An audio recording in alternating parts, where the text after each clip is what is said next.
David, thanks for joining in. I think he's joining us by phone.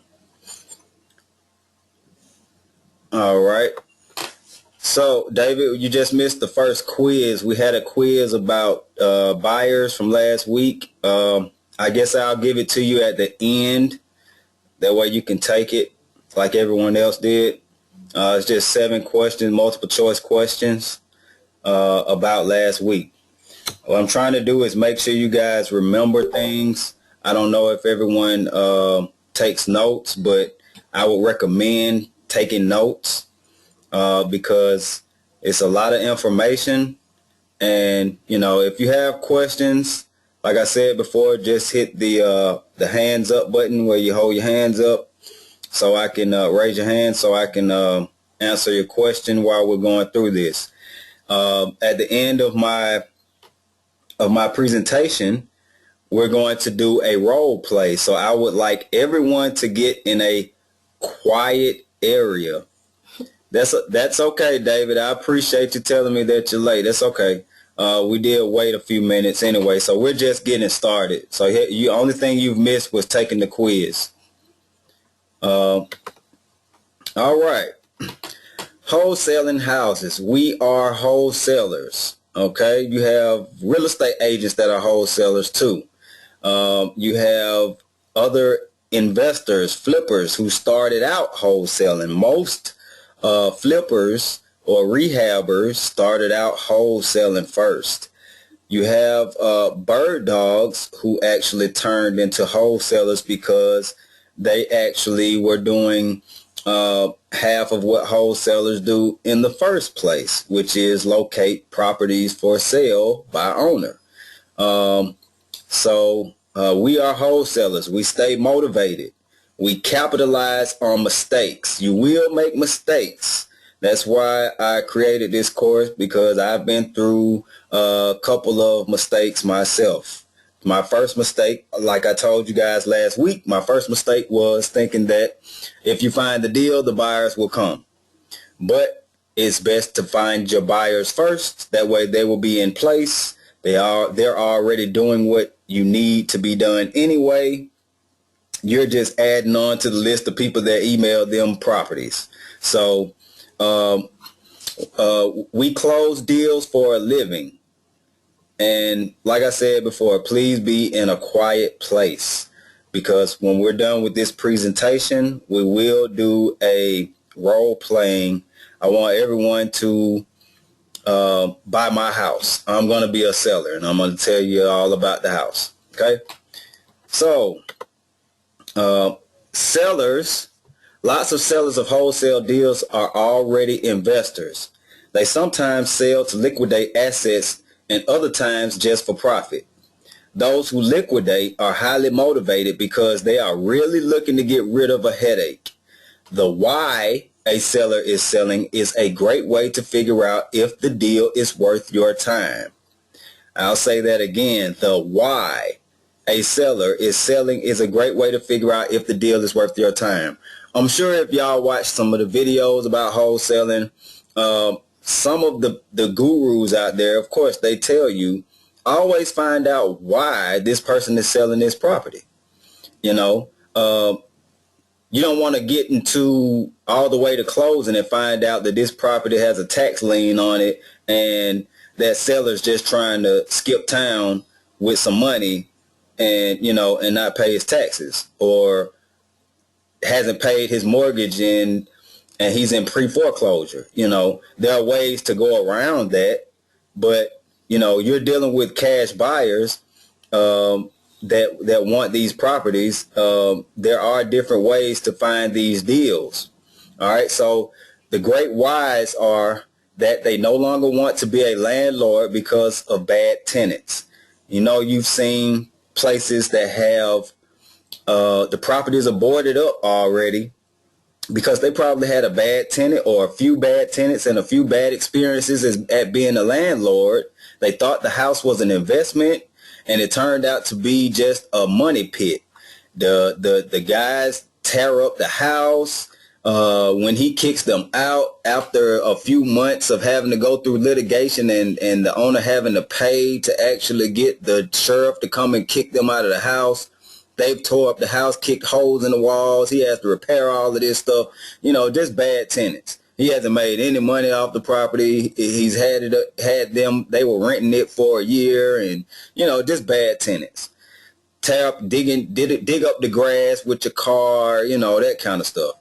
So that's a why a seller would sell his property. Tired of paying taxes. You got some people out here who have properties and they haven't sold them yet. They may not be making any money off of it as far as rent money. They may have a family member living in that property just to have someone living in there so it won't get vandalized. But every year they got to pay taxes on that property. So they might be tired of paying taxes on the property that they know they're not going to be a landlord for. They may live in another state, or anything like that. So they get tired of paying taxes. That's a great why. And probate, properties that were left to relatives and they can't deal with the maintenance.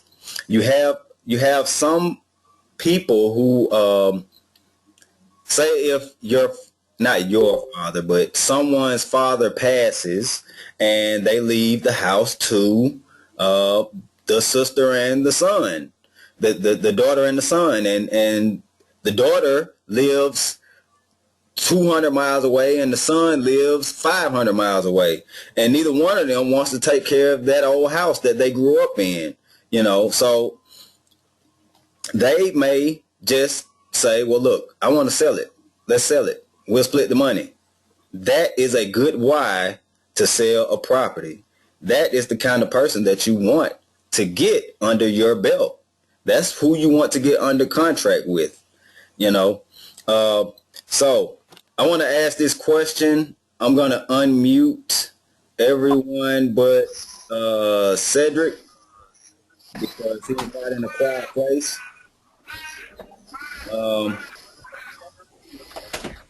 Why would a seller... Well, let me do it this way. I'm going to do it this way. I'm going to ask one person.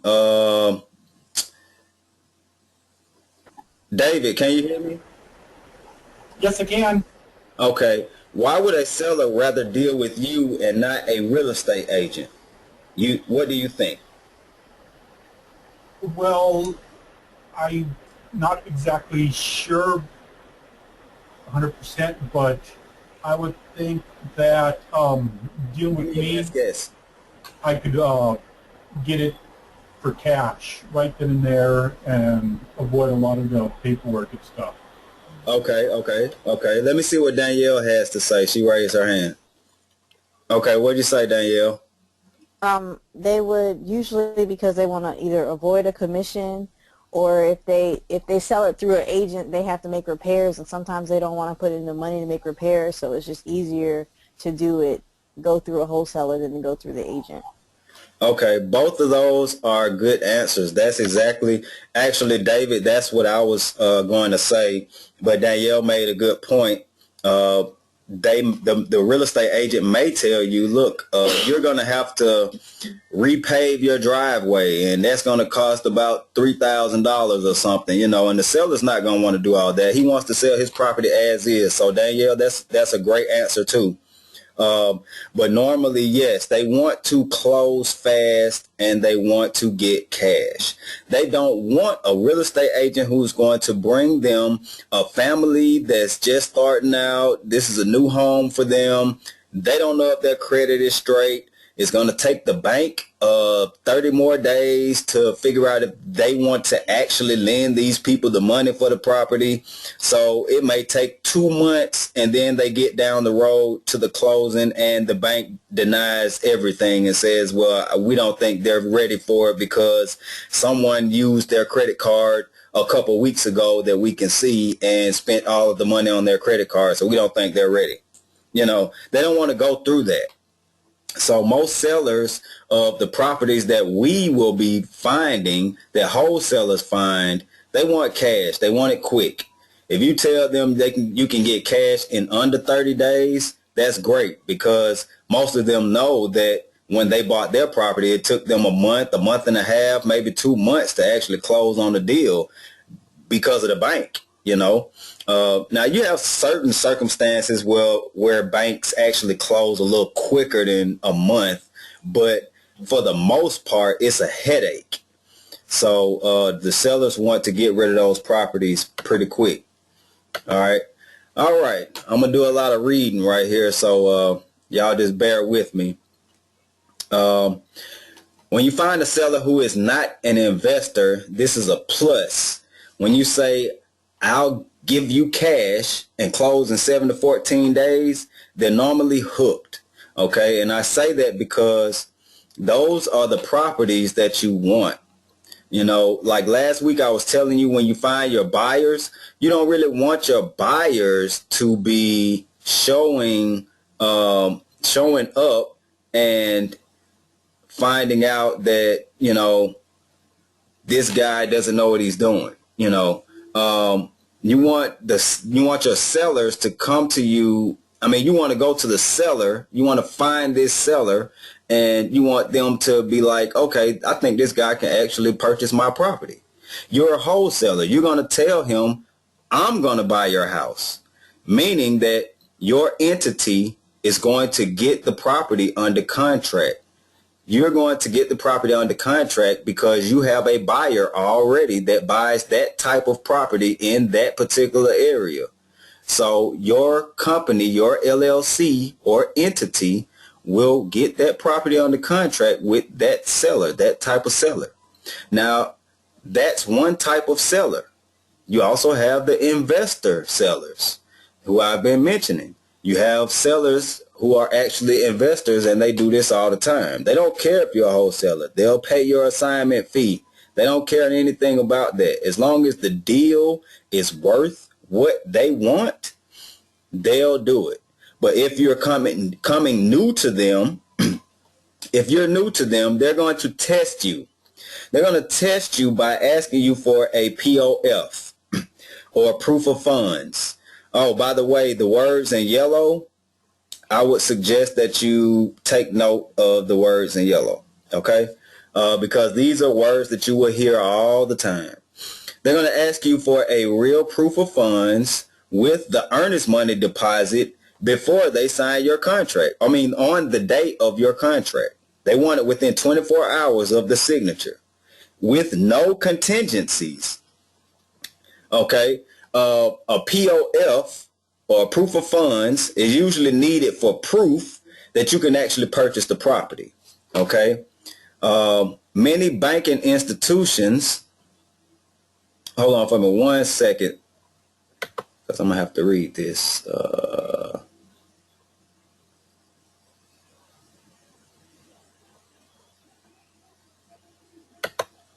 Okay. Many banking institutions need this to start your loan file if you are looking for a mortgage. Since wholesale deals are cash, you can get a POF from your buyer.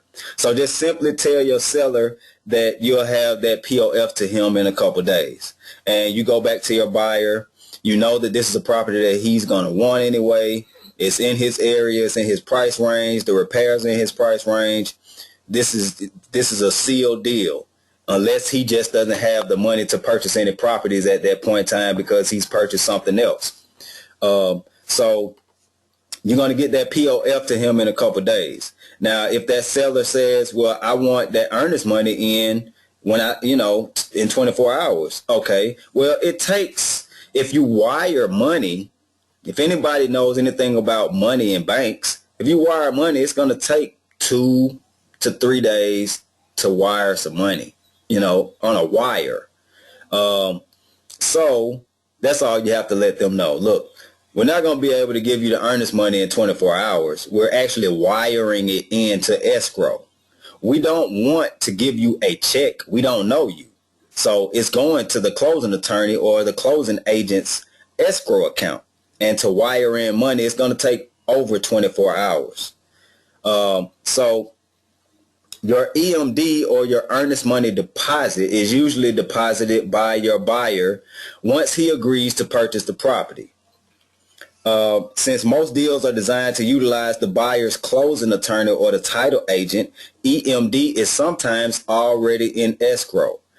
This means that when you get the property under contract with that seller, look, if he's an investor, he should know that your contract says and states that the buyer is going to use his closing attorney or his title agent or whoever is going to close the deal.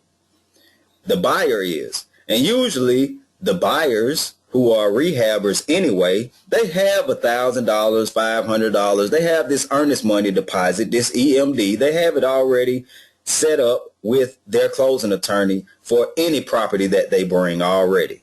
So that's all you need to let them know. My buyer is going to use his closing attorney. The earnest money is already there.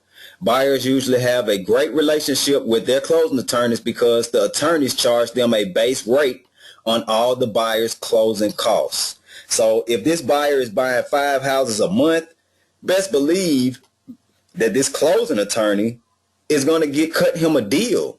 He's not going to be charging him $2,000-$3,000 for closing costs. He's probably charging him maybe $600-$700 for closing costs because he's doing it week in and week out. All right. So now, when I said up here that sometimes the investor will test you and say that he wants no contingencies, okay, they're testing you because they don't know you, and they may think that you don't know what you're doing. Contingencies are details that usually better suit the actual buyer. For example, a contract can be signed but won't be binding if an inspection contingency is not met. So without me reading, I'm going to just explain this, what I mean by contingencies. My buyer says that he wants at least 5 days to inspect the property. He's going to send a contractor, a licensed contractor, over to inspect your property before he buys the property. All right. So if that contingency is not met, if the contractor goes over there and the repairs are more than what the seller actually said they were, even though he's selling the property as is or whatnot, that always changes the numbers. Remember last week I was telling y'all about the numbers. You have to run your numbers. So if that guy goes over there, the contractor goes over there, and he comes back to the buyer and says, you said it was $20,000 worth of work, but the way I look at it is it's going to be about 40 grand. It's double what your seller is telling you. It's going to be about 40 grand. We got to do the roof. We got to change some plumbing in there. There's no HVAC. Somebody stole it, so we have to replace that. Plus the piping and everything that has to go in there. The roof where it leaked down the wall. We got to knock that wall out. It's all rotten. The floor that was right there is rotten. You know, so he's going to go down a whole list and show this buyer everything that the seller didn't divulge in the first place. So that is what I mean by contingency. Your contract has on it contingencies. A realtor's contract has even more contingencies, but because they're dealing with brokers and the government, basically. So our one-page document, our P&S, I know I don't have that on there, but that's what our contract is called, a P&S, a purchase and sale agreement. So our purchase and sale agreement as a wholesaler is going to say my buyer has the right to go into the property once he signs this contract. He has the right to go into this property and inspect it, give him 3 days or give him 5 days or give him 7 days, whichever is good for him. All right. So most times the buyers are going into this kind of blind because the sellers are not going to let them know every detail. That's why they tell you we're selling it as is. So they try to get a roundabout figure, but most of the time, sometimes they don't even know what's wrong with their properties. And then the buyer will feel like, well, the seller is trying to get me, and just say, well, I don't want that deal. Just cancel the contract. All right. So you don't want to run into those problems. If you have an investor seller who comes to you and tries to test you and say, I want proof of funds with earnest money in 24 hours with no contingencies, you just let him know, okay, my proof of funds is going to be here in a couple of days. I'll get that for you in a couple of days. And the earnest money will be wired in once we have an inspection done. We'll wire it in once we have an inspection done. If you can give me a contingency that will have my inspection done in a couple of days, then you'll have the earnest money in a couple of days. If you give me a contingency and says that I have to inspect in 7 days, and you'll have the earnest money in 7 days. That's usually how it works, and you guys can negotiate, go back and forth or whatnot and see what works best for you. I'm gonna move to the next slide. Well, let me read the bottom part where it says, normally the seller can keep EMD if so stipulated on the contract. But as a wholesaler, if it's your document, you can stipulate who keeps the earnest money deposit. For example, if the seller does not ask for a EMD or earnest money deposit, and you set an earnest money deposit at $500, then you will receive a check for $500 from that closing agent if your buyer flakes out on you, if your buyer doesn't buy the property, or if something goes wrong and you had nothing to do with it, you would get that earnest money deposit. The earnest money deposit is basically a solid foundation for the deal. It's basically saying, okay, you're giving me a deposit on this, which means that you're serious about this deal. You're so serious about this deal. Okay, Dave, you say it's the EMD amount based on the... I'm sorry. Can you ask that question again? I think I clicked the wrong button. Is the EMD amount based on the value of the property? No, it's not. No, it's not, David. Most times, generally speaking, on my deals, I just put $1,000. You'll learn from watching some of the guru videos. They'll tell you don't even put an earnest money deposit on your contract, or put $10 on your contract, or put $100 on your contract, something minuscule. That way you can close the contract. Because remember, you as a wholesaler are asking this, not an investor seller, but if you're finding you're going out driving for dollars and you actually knock on somebody's door and you ask them why are they selling the property, and you're trying to get that property under contract yourself, you want to actually pay that earnest money, okay, to the closing attorney of your choice. All right. But a lot of the sellers, like the one I have at the top in bold print, if you find a seller that's not an investor, they don't know anything about earnest money. They don't know anything about earnest money until someone actually tells them, and you've already got it under contract. So you can set your own earnest money, and your buyer is going to pay that earnest money deposit. Once he pays that earnest money deposit and he doesn't close on the deal, you get to keep that check. I'm going to give you a perfect example. I had a property on Stonewall Tail Road. It's in Fulton County here in Atlanta. And the guy had a brother who was ill, and his brother sold him a house just by handwritten deed, and his brother owned 4 other houses on the street. So this guy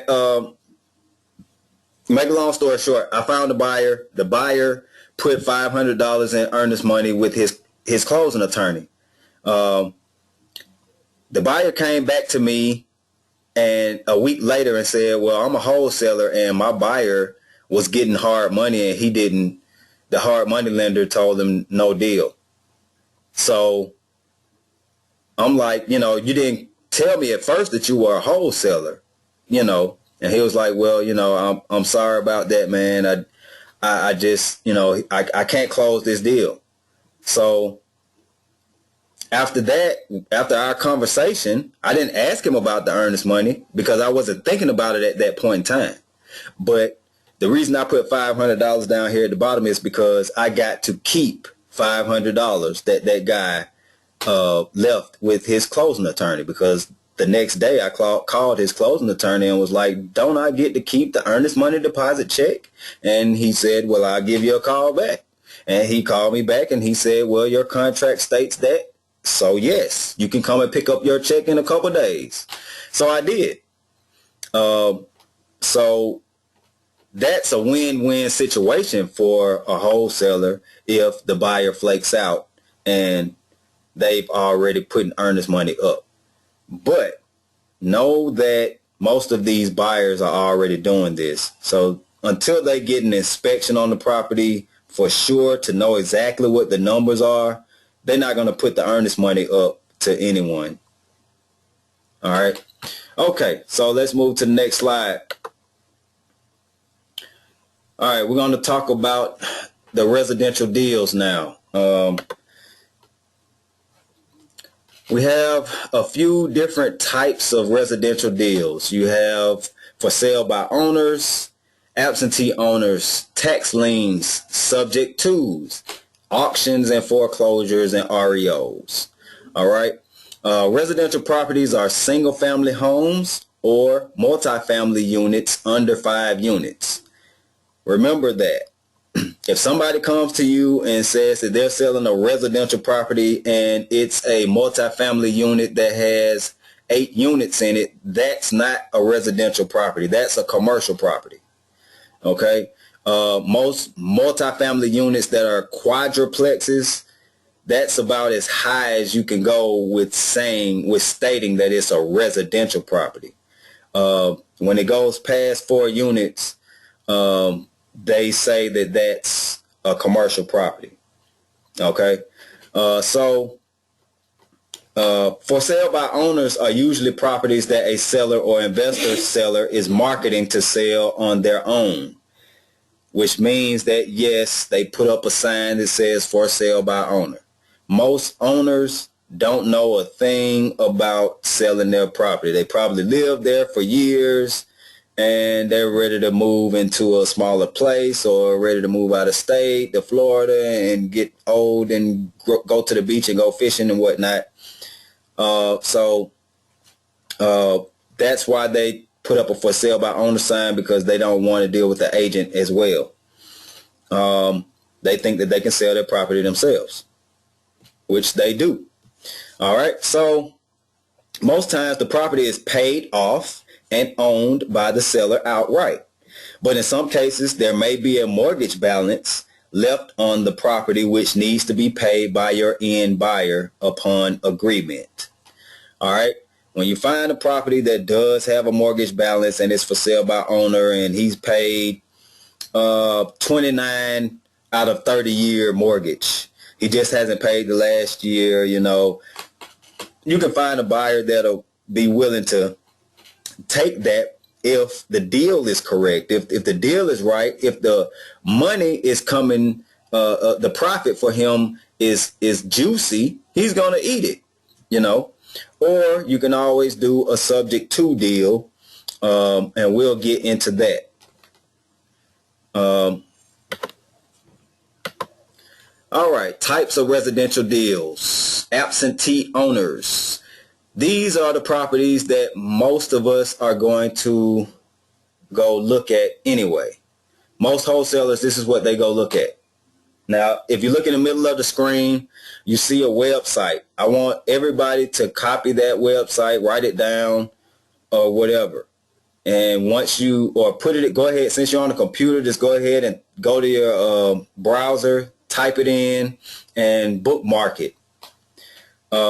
Because this right here is how you can get to the county assessor's website for each county. This website goes to any county in the United States. It has a map of the United States, and that's how you get there. All right, I'm going to go ahead and read what I have. They're usually highly motivated due to the fact that their property is boarded up and vacant for a long period of time. Most sellers do this as protection from vandalism or theft until they figure out what they are going to do with it. That's where you as a wholesaler comes in. Okay?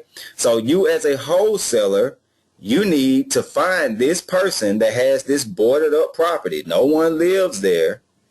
It's just sitting there. It's an eyesore to the community. You want to fix it. You want to give it to your buyer so he can fix that property and throw a renter in there, or fix that property and sell it to a willing family. All right. So this is the deal that most wholesalers shoot for. This is what we actually go out and look for, or that we market for. Absentee owners, people that are not at that property, people who want to get rid of that property because they're paying taxes on that property. As I was stating earlier, if they're paying taxes on this property every year and it's just boarded up, it's not making them any money at all.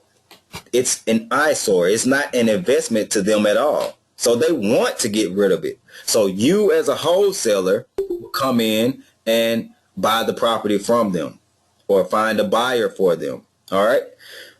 Do your due diligence. We talked about due diligence. You want to do your homework. Do your homework, then find the owner through research, usually the county website. And that's why I said bookmark that website. That particular website will take you to any county in the United States tax assessor's office. That county assessor's office. That's how you find the actual owner of a property. It has their name on it. They had to actually put that deed with the county. Find the county websites here. Click on the map of your state, then the county. Enter in the address on the county assessor's office, and you'll find that owner's name and address. Sometimes the address, they may not live at the address that they're actually living in at now. Sometimes. Let's say if I picked up a property, I found a property in Decatur, Georgia, and I looked at the website and it said that he lives in Macon, Georgia, which is, a couple hours away from Atlanta. And I actually send a letter to this guy and say, I want to buy your house. It's an eyesore. I really want to fix it up, blah, blah, blah. And I don't get a response. There's also a way that you can use that address. You can use the white pages, whitepages.com. You can use that address and kind of find this person's phone number, or use that address with that person's name and Google search that person's name with the address. And sometimes it'll pull up their Facebook page or their LinkedIn page. They may be in business doing something else. They may live on the other side of the country, but there's still a way to find them. So you want to find them and let them know, look, this property in Decatur is just sitting here. It's boarded up. We want to fix it. We want to take it off your hands. We know the value of it is blah, blah, blah, but we buy properties cash, and we want to get it at a discounted rate. Since you're not doing anything with the property and we're bringing up the property values in that area, we're rehabbing properties all the time. That area, we want to buy your property. All right. So most wholesalers find distressed properties like this by doing what is called driving for dollars. Another way is marketing through yellow letters, mail campaigns, or cold calling. Now let me explain driving for dollars. This just means in your spare time, If you have a job, you go to work and whatnot, you're tired, you come home, you don't feel like going out looking, but you have an off day. So on the weekend or whatever your off day is, take some time for this business, because this is a business, and this business can take over your job. You can leave that just over broke if you close some deals, So drive around in an area that you know. Don't waste a lot of gas, but in an area that you know is growing. Last week we talked about growing areas briefly. It's an area that has a good school district, or an area that they've been building stuff over there, building gyms or whatever they're building, that's drawing people, attracting people to that part of town. So get your good growing areas and go driving for dollars. Take a picture of the property with a picture of the mailbox. That's your address right there. You know what street you are on. You can write down the street name, but you don't have to do much. Just take a picture of the property, picture of the mailbox. You got the address right there. So when you get home, you'll look at all these properties that were boarded up and go to this website, find out who the owner is, and that is your beginning right there. That's half of your mission. The other half of your mission is actually talking to that owner. That person may want to sell because of a great why. They want to sell that property because of what I stated earlier. Why? They pay taxes on it and they don't want it anymore. Or they used to have bad tenants and they don't want it anymore. Or it was a probate property and the brother and sister want to sell it anyway, but they could never find nobody to sell it, so they boarded it up because they live out of state. So you want to go ahead and find that person, find those people, drive for dollars, get the address, go to this website, find that person, get that person's name, and find them. Now, like I said, another way is marketing through yellow letters, mail campaigns, or cold calling. Some of you guys know what yellow letters are. I think Danielle was saying something about yellow letters a little earlier. Yellow letters are basically what wholesalers utilize to get a seller's attention. It's usually handwritten on yellow paper, the legal pad paper. But nowadays, this is an old marketing strategy, because nowadays you can use any color paper. You can use any color envelope. What you want to do is get this person not to throw your letter in the trash and actually open it up and read it. That's why you're doing it in color. So it may look interesting to them. Let me see what this is. Now, professional wholesalers that have closed deals and have the money to do so, they use what's called mail campaigns. They actually pay for a company to mail out letters for them, or postcards, or flyers, or whatever medium that they want to use. They'll have a company actually mail them out in a certain zip code, or a couple of zip codes, or a couple of different states, if they have enough money to do so. And, most of the time, people only get 10%, 10 to 15% return on that. A lot of people throw them away. A lot of people say no, they don't want to sell their house. They don't call the phone number that's on there. They don't write back. They don't email you or anything like that. But just look at it this way. If you mail out 100 letters, or have a mail campaign for 100 people in a certain zip code, and 10 to 15 of those people actually do call you or do email you or text you or however they want to reach you, and you're going to close a few of those deals. Let's just say 10% of that, 10% of 15 people. I always use that rule of thumb. Just think, when you're selling anything, that 10% of those people are actually going to come back to you. 10% of that money is coming back to you. So 10% of 15 people would be 1.5, right? So at least 1 to 2 people, you're going to close a deal. Okay? One deal make you $5,000. You know, if you do 2 deals that month, just out of a mail campaign that you only spent, you know, maybe 60 to $100 on to mail everything out, and you made $5,000, that is a good return on investment. All right. Now, the last thing that I had on here is cold calling. Some people actually call these absentee owners. They go through and just give them a call, just out of the blue. Now, I've never, well, actually, yes, I have done that before. The lady answered the phone and she was like, well, how did you get my number? How did you find my number? My husband's handling the house. My husband's handling the house.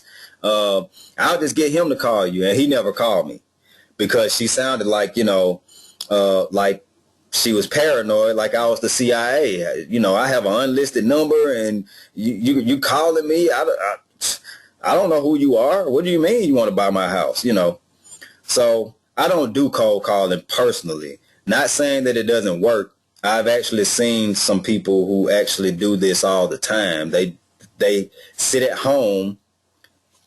They already done their due diligence on a Sunday. Monday, they find these owners that they did their due diligence from through this website.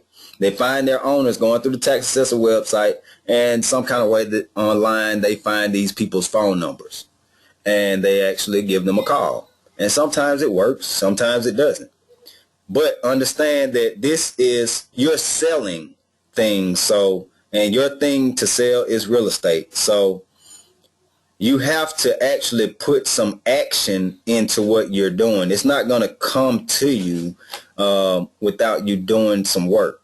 All right.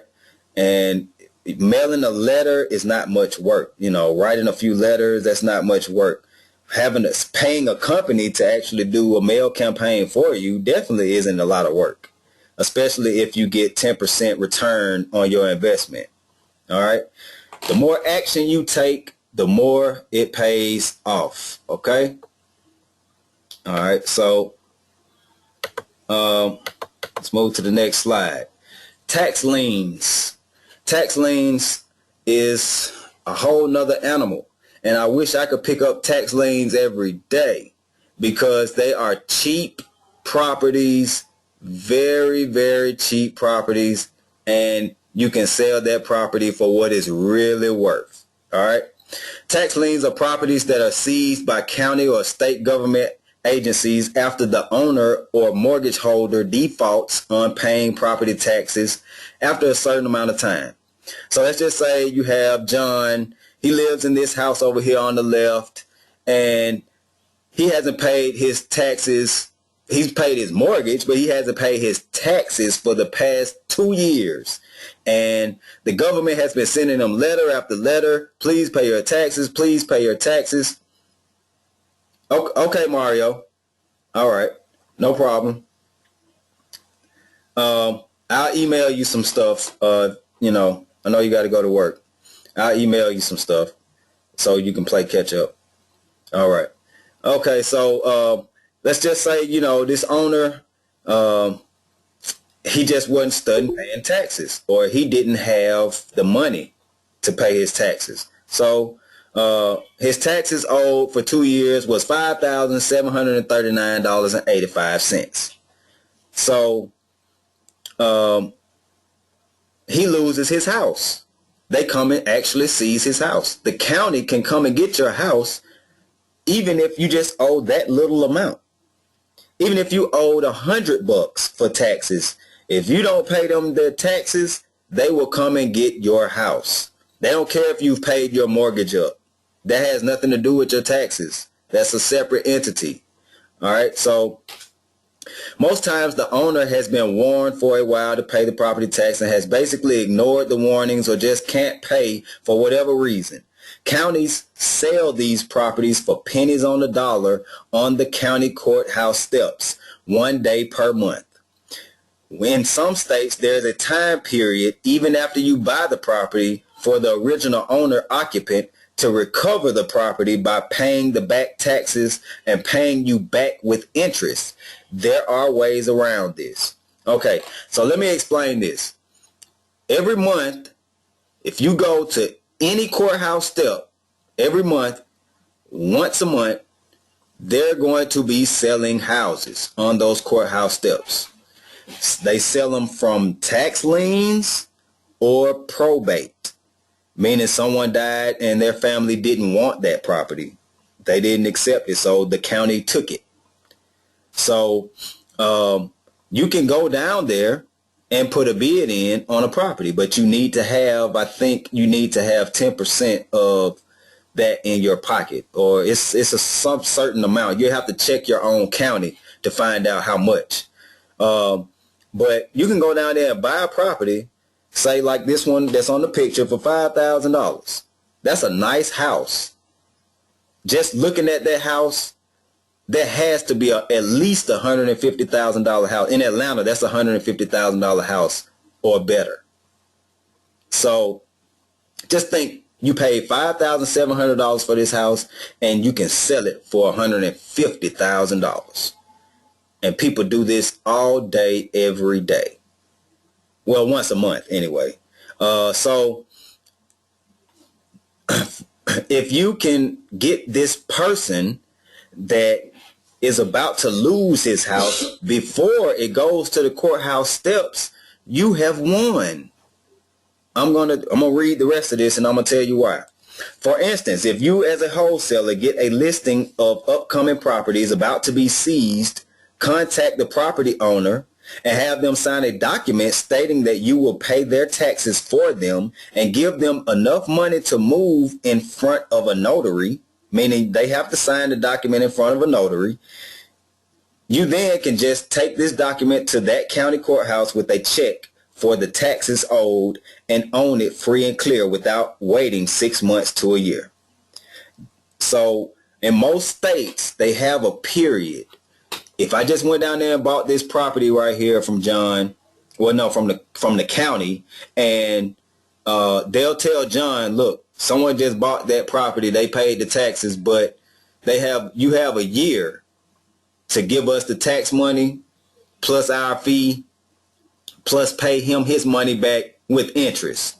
So that means they would have to come up with, maybe about 15 grand or something like that to cover the actual 5,700 that he owed, the 5,700 that you paid for, plus whatever interest the county is giving you, letting you have, and whatever fees they have. So if he came up with 15 grand, he can come within a year, he can come back and get his house. But if you go to him, like I just read, and say, look, man, I know your property is about to be seized. I know that they've already sent you letters. I know that you know that they're about to take your house next month and sell it on the courthouse steps. Well, I'm willing to pay your tax debt for you and recover your name, which means if I pay your tax debt, this won't be on your credit. It won't be on anything that the government can stop you from getting ever, because your taxes will be paid. Okay? And I'm going to give you $3,000 more just so you can move out of the house. Because they're coming to get your house. They're coming next month to get your house. They're going to kick you out of this house. Most times, people will say, okay, I couldn't come up with the tax money anyway. You give me $3,000 to move and you pay my tax debt and I won't owe them anymore? Okay, I'll take it. I can take $3,000 and go rent me a house somewhere else until I can come up with some money to buy me another house. Okay. Danielle has a question. Where can you get a list of... Hold on a second. It just disappeared on me. Where can you get a list of upcoming properties before they go to auction? Okay, that's a good question. Usually you can go to your sheriff, the county sheriff website, and look for either acquisitions or tax lien properties. There should be something on your county sheriff's website, and they have a list of all the properties. It shows the list of how much they owe and everything, how much they're behind on their taxes, and which properties that they're going to actually seize the following month. I can email everyone here a couple of websites. Well, actually, no, because y'all don't live in Atlanta. But the people that are in Atlanta, I can email you the websites that you can go to. But usually, it's the sheriff website for your county. They have a list because they want people down there at the courthouse steps to buy these properties. That's how the county actually brings in revenue. Some counties actually bring in revenue just by doing that, selling tax liens. All right.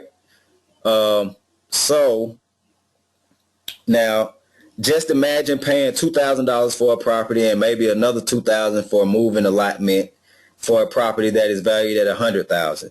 That will be a $96,000 profit for you. A lot of these properties need no repairs. Even if they did, the profit margins are outstanding. Okay, so now as a wholesaler, you may not have the money to go down here and purchase this tax lien property. But as a wholesaler, your first order of business is to find buyers.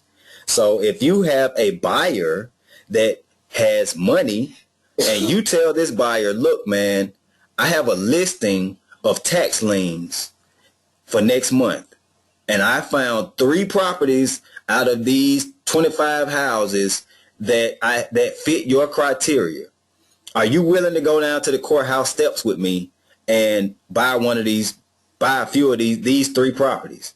Because this one owes $2,500, this one owes $7,000, this one owes $8,000. That's not a lot of money for a buyer who's buying properties for $50,000, $80,000, $100,000. So he probably will say, yes, let's go. What date? What time you want to meet? All right. So just keep that in mind for the tax lien properties. I'm kind of running a little back on time. Are tax liens tough to come by? No, David, they are not hard to come by. Not if you have that listing. And like I said, you can go to your sheriff's website. You can go down to your county courthouse and ask them what the sheriff website is or where you can find that listing, and they'll point you in the right direction because they want people down there buying those properties. All right. So no, they're not hard to come by. You just have to have the money to buy them at that point in time. When you're on the courthouse steps, people are bidding on these properties. Now, don't let me forget that. I'm sorry. They're bidding on these properties, but you can beat them to the punch if you take your buyer to these sellers. Take the buyer to the person who's about to lose their house before the county gets it. So you can get the listing from the county. The county is going to seize the house the following month. So you have a couple of weeks to get that seller to actually sign a contract with you. You take that contract to the county and tell them, look, I'm going to pay his taxes, and he signed this contract. I'm going to own the house outright. He doesn't want the property anymore. And I'll have to find, I didn't have time to look up the actual contract for tax liens. There's an actual contract, that will state that, that this person doesn't want the property anymore, and they are actually signing it over to you. So, it'll be a win-win situation for you. Okay. So the next type of residential deal is called a subject to. Subject twos are properties that are still occupied but may be close to foreclosure, or the seller just wants out of the mortgage. These are properties that can be wholesaled to these type of buyers for a fee. They close with the bank at a discount rate and either take payments from the seller or take payments from a new tenant. Okay. When I said they close, I meant the buyer. Your buyer is going to close with the bank. All right. Subject. Will a buyer be willing to pay you a percentage if you told him? Hold on a second. If you told him about the probate deals, will the buyer be? Yes. Yes. Your buyers are they're investors. They know that you do this for a fee, Antonio. And I know Antonio is what we call a bird dog. I don't know if any of you guys know what that is, but Antonio bird dogs, meaning he goes out to find properties for investors. So yes, Antonio, that's a good question. Will the buyer be willing to pay you a percentage? Yes, but you'll have to get that in agreement with that buyer. If that buyer, if you're already doing deals with this buyer or sending him emails and things of that nature with deals for this buyer, then yes, that they want to actually do deals. If they can't find the deals themselves, if you bring them a good deal, yeah, they don't mind paying you a fee. They don't mind whether it's from probate, tax liens, from you doing your due diligence, driving for dollars, whether it's a subject to. If your buyer is interested, they'll pay you your fee. That's what you do. You bring the deals to them. Okay. So subject to, sometimes wholesalers actually, not wholesalers, but the buyers actually take over payments from people who want out of their deal. They want out of the mortgage sometimes. I had a lady call me from one of my bandit signs, and I kind of missed out on that deal because I was busy remodeling a house that week, and by the time I got back to her, she gave it to someone else. But her husband was ill, and she said that once he got well, they wanted to move out west to Nevada. So she wanted to actually get out of the deal. Now, she wasn't late on her mortgage or anything like that. She just wanted out of her mortgage. They had been paying on, I think, about 20 years. They had about 10 years left on the mortgage. So these type of deals are a little tricky. They're kind of hard to come by. Well, not hard to come by because you can advertise all day. If you're in pre-foreclosure and you want out of your house, just sell it to me. I'll take over the payment, and people will be calling you all day long because a lot of people are in for pre-foreclosure these days. Even though the real estate market is coming back.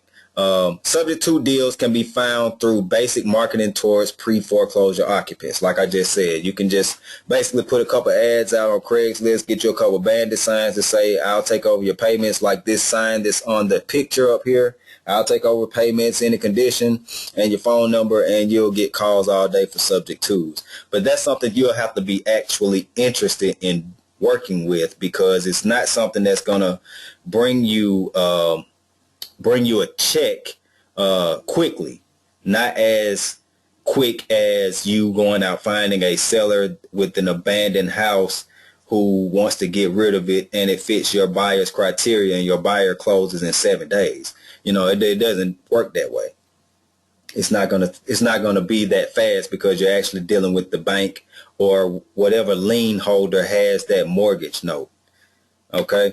Other types of residential deals are foreclosures. Foreclosures are properties that the original lien holder of the mortgage takes back their asset or property because it's no longer making them money. That's the basis of foreclosures. No bank wants any foreclosures on their books. It ain't making them no money no more. So they foreclose on it. These people aren't paying me any mortgage anymore, so I'm taking the property back because it is an asset, and I can sell it for cheap. So usually due to the fact that the person who pays the mortgage stops paying them is the reason. Banks are most times the lien holders and are in business for continual profits. So they sell these properties through government agencies like HUD or auction or certified real estate brokers. There are many ways to find lists of these properties through a little research. Most of these ways require money, especially nowadays. After the little bubble burst in 2008, and people were, people use the internet for many things. So a lot of companies just started grabbing up foreclosures or listings and kind of blocking other people from getting to these listings because they want to charge you for shooting you a list. But if you find an investor-friendly real estate agent, they can supply you with enough foreclosure listings. A real estate agent is a great resource. I was hoping that Carl would be on here tonight, but he didn't show up. But he's a real estate agent, and he can provide listings like this all day. Foreclosure listings all day long. As long as it's lucrative for that real estate agent, if he can get some money out of it, he'll do it. Most of them will do it. You have some real estate agents who are real tight, or they might be new and they don't know how to actually finagle deals or whatnot. So they'll send you, they may not do it. They might not want to send you the foreclosure listings. They may want to just send you the listings that they have at the time, whatever's on their company's website. So foreclosures, if you can find them, they are cheap. You may find a house that's worth $100,000 and it was foreclosed on and the bank didn't want it anymore. So they gave it to a real estate broker whose real estate agent is your agent. And your agent says, well, you know what? My broker says he'll take 70 for it. Okay. So $70,000, you might be able to talk them down a little bit. It needs some repairs. Looks like it needs about 15,000 in repairs. So can we bring it down about 15 grand? Sure. Why not? We want to get it off the books. So that's a good way to find foreclosures. Just actually get you a real estate agent in pocket. Okay. That is the end of my slide presentation for right now. What I am going to send you guys a few documents. I'm going to send you a buyer criteria document. I'm going to send you the seller's script document. And what we'll do is I wanted to actually do a role play before we got off, so that I can see if, you guys kind of understand where we are. We got about 5 minutes. So let me see. Danielle. Can you hear me, Danielle? Yep. Okay. Mm-hmm. All right. Now, since you're not actually a true beginner, David said, okay. Yeah, I didn't call on him. Okay. Danielle, I have a property and you have rode by my house and I have a for sale by owner sign in the yard and it has a phone number on it. So you're going to call me, and my house, you've already looked up. You've done your due diligence. In your eyes, my house is worth $100,000. Okay. Okay. My for sale by owner sign, you don't know exactly how much I want for it. So of course you're going to have to find that information out. All right.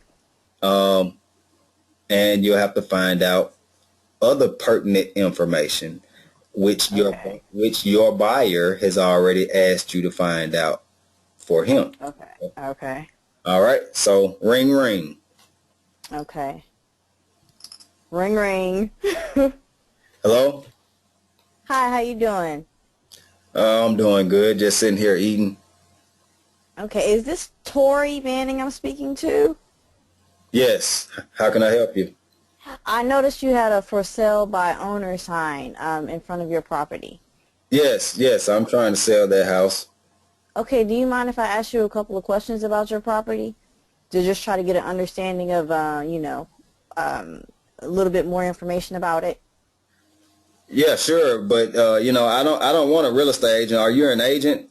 No, I'm not an agent. Actually an investor. So if you do decide you want to use me to sell your house, I can close quickly and I can close with all cash. So it would Oh, be better than closing with an agent. now that's what I want to hear. That's what I'm talking about. All right. So a couple questions I had. I just wanted to know, is there any particular reason why you're looking to sell at this time? Well, me and my wife, we're going to move down to Florida. We're getting a little old now, and we've owned that house. We've rented it out a couple times, and we just don't want it anymore. We actually live a couple blocks away from there, but that particular house, we're going to go ahead and get rid of it. I got my nephew sitting in there, um, so I just want you, yeah, I just want you to know that it's going to be a good deal. All I want for that property, I've had it for about 35 years. All I want for that property is about $55,000. If you can give me $55,000, that'll get me down there to Florida so I can sling my fishing pole. Well, I think we can work something out so you can get down to Florida and, fish. So I just had to ask, so do you own the house free and clear, or do you still have a mortgage? Are there any liens on the property? No, no liens. I've owned that property now for we actually paid it off back in 2000, about 14 years ago. So yeah, we've had it for a while now. Okay, great. Just a couple questions about the condition of the house. Is it in need of any major repairs or anything that on the house that needs to be fixed? I mean, we can buy the house as is, but I just need to get an understanding. Yeah. Well, there's a old hot water heater in there that busted, but I had it fixed. But you might want to take a look at the pipes and get those pipes turned PVC instead of the old lead piping. But Okay. other than that, I put a roof on it back in 2005, and the yard needs cleaning up. It's not updated or anything. It still looks like it was built in '76, so it still has everything in there from when it was first built. Okay. Okay, so I definitely think that we can work with you. The last thing I need to ask is there, I want to get in to see the property and tour it. Are you going to be available for me to go and see the property with, or is there a way that I can go Yeah, view the yeah. property? Just give me a call back when you want to look at it, and I'll get my nephew to open it up for you. Okay, great. All right. All right. What's your name? My name is Danielle Price. All right, Danielle. What I'm going to do is I'm going to keep your number here, and you just give me a call when you're ready. And how fast do you think you can get me that $55,000? I can get it in as little as 7 days. I can close with you in 7 days, or A I week? can close Really? very quickly. Yep. Oh, wow. All right. I like that. I'm glad I put that for sale on my own sign out there. And I'm glad to help you. All right. Well, I'll talk to you later. All right, talk soon. All right. That was good, Danielle.